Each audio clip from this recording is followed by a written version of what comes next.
So because I'm new and very green and not credentialed in any fashion, what I did find helpful was to look for patterns.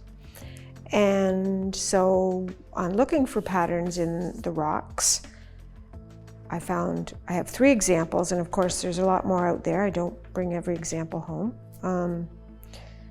These are all sort of, again, the almond shape, and they all have these little holes in them. Now, what I have been led to believe from watching, again, YouTube videos is that these are called coupling stones.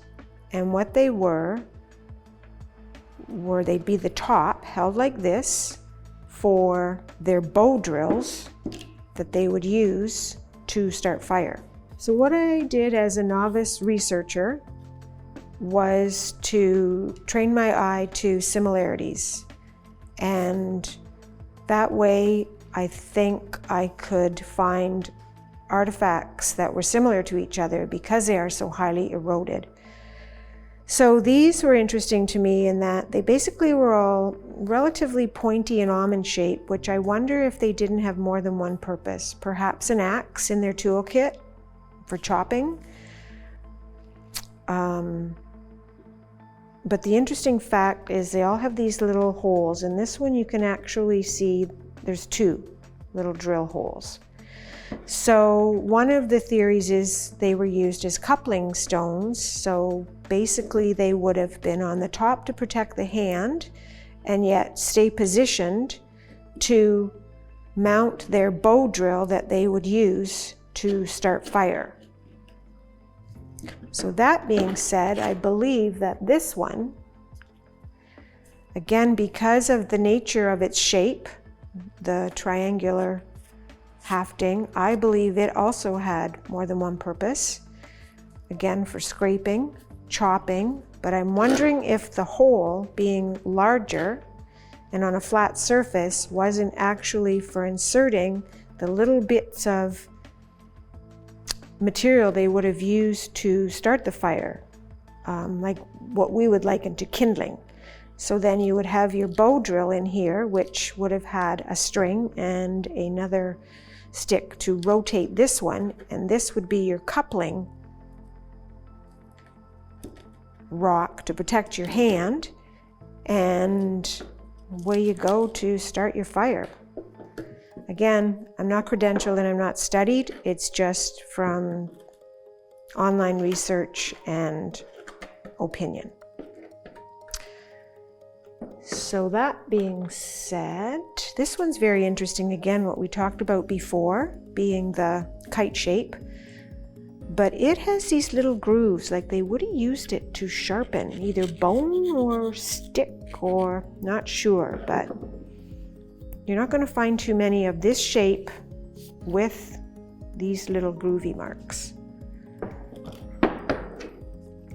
Now going back to the prominent shape that I find, the kite shape, I have collected several, and of course I've left numerous in place. This is a very common shape,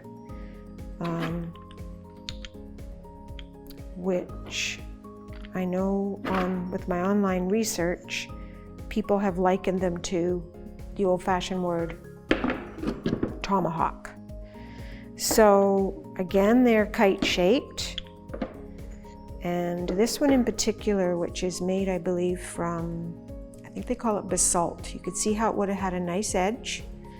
It has the nice curve, again, I believe for hafting, and the curve would stop slippage.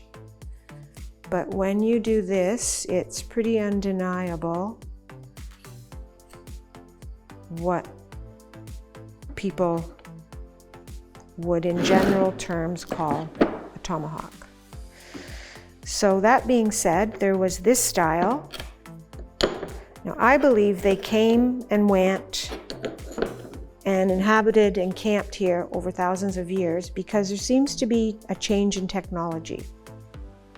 These also are undeniably fall into a pattern, which again you can pretty much stack up.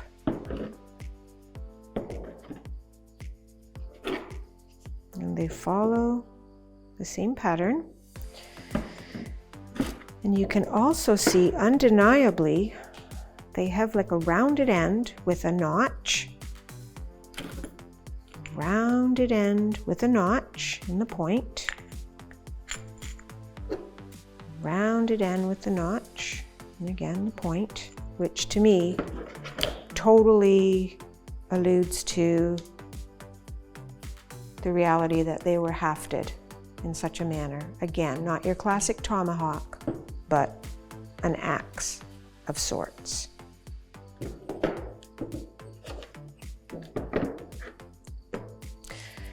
Now these are my other little favorites because I just am fascinated with modern day carpentry as well as indigenous.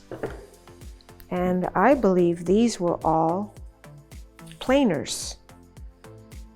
And again, the similarity that I have found, and I have left numerous in place along the river. But if you look, they all have this same shape. This one actually didn't erode, so it'd be interesting. I know mainstream archaeology would like this one because they'd be able to tell if these are actual peck marks and flaking marks. But same shape. And it has a little indent here for some reason, and I'm not sure if it's for the grip. This one's very eroded, but again, it has the same shape in that little dip. This one, same deal, same shape with the little dip. Same shape with the little dip. And like other tools, again, they made them in different sizes, I guess for different applications. Big pieces of wood, big planers. Small pieces of wood, perhaps hide, meat on bone, I'm not sure, little planers. But again, the same shape going on. And these, my goodness, I see multitudes and multitudes of these around town, which basically all, again, fall into the same shape and category, where they have the back end is cut off, and then this one looks like it may have been broken. But when you start to look at them and how it has a little back end and then the pointy end, the nice sharp end.